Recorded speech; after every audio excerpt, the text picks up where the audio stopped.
नमस्कार, सत्यदर्शन न्यूज मध्ये आपले स्वागत आहे। मी पायल शहा।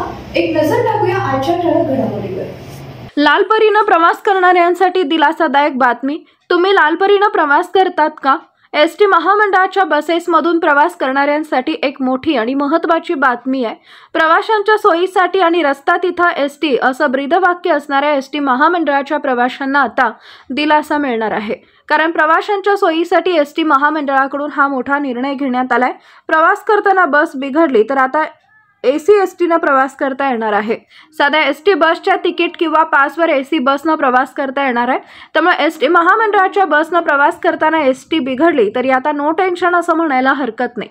काही वेळेला एसटी बसने प्रवास करताना काही वेळा तांत्रिक कारणाने बसेस बंद पडत असतात। अशा वेळी त्याच मार्गावरून येणाऱ्या बसेसमधून प्रवाशांना प्रवास करण्याची मुभा महामंडळाकडून असते।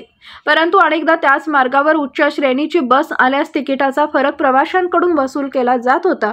मात्र यापुढे एसटी बस प्रवास सुरू असताना वाटेत बंद पडल्यास पुढील बस उच्च श्रेणीची असली तरी प्रवाशांना तिकिटाचा फरक आकारण्यात येणार नाही। त्याच तिकिटावर एसटीतून प्रवास करण्यात येणार आहे।